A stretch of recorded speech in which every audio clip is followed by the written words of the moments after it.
one with its human nature, then the Trinity could be formulated Father, Christ, Spirit, making man's human nature the essence of the Trinity. But to think the uncreated Logos is also a created being, human being, Christ, would not be a true understanding of the Trinity. Certainly none of the Fathers accepted this. Only the Logos is eternally uncreated, whereas Christ is the Logos' oneness with created nature. That in the end, Christ is not eternal is the problem raised by Paul.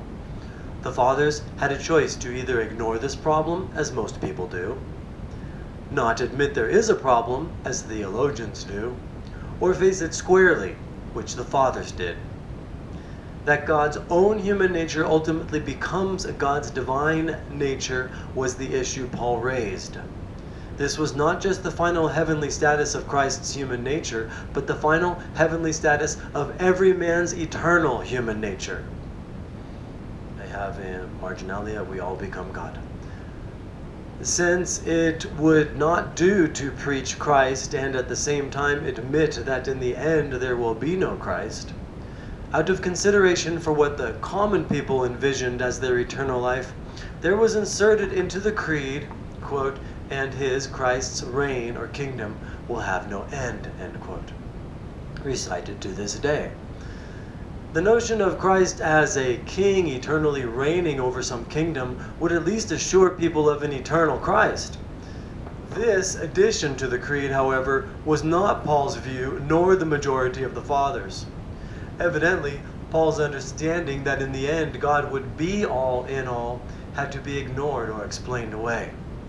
In this case, his kingdom will have no end was the end of the hot-blooded dissension among the early Fathers and how Christ's kingdom became another lockstep doctrine for the proverbial party line. That in the end there would be solely the Logos, God, and no Christ, or no incarnate human nature, seems to have been acceptable to all the Fathers. Origen put it this way, quote, "It is the simple sort of Christians who are attached to Christ's manhood, but the true Gnostic, the man of real spiritual advancement and insight, strains upward to the Logos, the soul's authentic life. The mediator between God and man is not, in the last analysis, the God-man Jesus Christ, but the Logos who bridges the gulf between the Godhead and creatures." For Origen, the Logos was the Trinity's bridge that unites God and man. It was not the man-God Jesus Christ. Indeed, prior to the Logos' incarnation, the man-God Jesus Christ never existed. In his view, Jesus' human nature was increasingly deified until, after the resurrection, his material body disappears and his soul is filled and fused with the Logos. Thus, he says, quote, "We become divinely possessed, transformed into him. The Logos is how we participate in the divine nature," end quote. For Origen, resurrection and ascension was the end of Christ. In the end, there is only the Logos. As we know, this was the same view as the latter Cappadocian Fathers who did not believe the Logos' human nature was retained after its glorification. We'd go so far as to say that for all the early Fathers, the incarnate Logos, or Christ, was temporary and not eternal. Their understanding of transformation never ended with man's transformation into Christ, but transformation into the Logos, one of the Trinity, the divine Son. All those for whom Son of God was the Logos, the Son's incarnation being Christ, tell us that by grace and adoption man becomes God's same Son, the Logos. To them, Jesus is saying, "You are all sons of God," meant that just as he, following his resurrection and ascension, returned to heaven as the divine Son or Logos, so too every man. Marginalia, what an interpretation, "we become the Logos," question mark. In the Father's stated view, the Logos, or Son, was the uncreated image of the Father, while the Logos' or Son's human nature was the created image of the Logos. Thus human nature is created in the image of the Logos, or Son, and not just the image of Christ. This means that in the end, for man to be transformed into the image in which he was created, he becomes not Christ, but the adopted sons of God, becomes the Logos, that is. Footnote 2.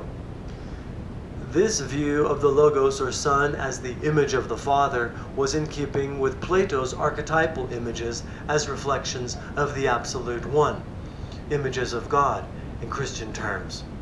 Plato never regarded these archetypal images as the One, but only as reflections of it. Back to the text. Thus, Cyril referred to the eternal Logos as the natural Son of God, and to man as becoming the, quote, adopted sons of God. All references to adopted sons were references to becoming the uncreated divine Logos, or Son. They were never references to becoming Christ. Since the man Jesus was created in the same image of the Logos as every other human being, then like Jesus, man must become that of which he is but an image, become the Logos, God. For Paul, then, to say in the end there would be no Christ and God would be all, was in keeping with the Father's view, only unlike Paul, their ending was totally Trinitarian. Where Paul would have the Son, Spirit/Logos, ultimately subjected to God, for the Fathers all was subjected to the uncreated Logos, God, the whole Trinity. Depending on the understanding of Son as either God Logos or as the man Jesus, there are two views of Christ's ending. For the Fathers, the deification of the Logoses, or Son's human nature, was its transformation into the Logos, or Son. But if the Son was the man Jesus, then the deification of human nature was that of the transfigured, glorified, incarnate Logos, Christ, that is.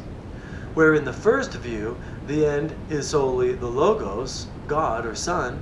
In the second view, the end is the eternal incarnate Logos, the heavenly Christ, that is. But either way, Christ is defined as God or as the incarnation of God. The Fathers, going with Paul, seemed to agree that in the end, all men would become God's Son. This was the purpose of the incarnation. The Logos, or Son, became man that man might become the Logos, or Son. The end of man, then, is not transformation into the incarnate Logos, or Christ, but into the Logos itself, God's so-called begotten Son. Indeed, it was Cyril's view that what the Son was by its divine nature, man becomes by grace or adoption. This goes beyond man's transformation into Christ, the eternal union of God and man, but ends with man's transformation into the Logos, God. As to how created human nature can be transformed into uncreated divine nature, the terms used were transelemented, absorbed, dissolved, like a drop of water in the sea, possessed, or so fused and infused with God that it could no longer be known as other than the divine Logos. Another view was that human nature was overshadowed by the glorious Logos, yet remained as a spiritual, invisible body. No one ever suggested the annihilation of human nature. On the contrary, this was its ultimate transformation. We might say its transubstantiation. This is why the Fathers had no trouble with Paul's view there would be no incarnate Son or Christ when all would be transformed into the same Son or Logos. Even Origen, who regarded the Son as the man Jesus, wrote, "Happy are they who no longer need the Son of God as a physician who helps the sick, or as a shepherd, or as redemption, but as wisdom, and as Logos, and as righteousness." Like St. Paul, the mature Christian does not need the historical Jesus. For him, the truth of Christ transcended the purely historical understanding of Christ. The union of the human and divine was not eternal or permanent, but solely intended for the sake of salvation. Since man was now saved, what need was there for the incarnate Son or Christ anymore? For Maximus the Confessor,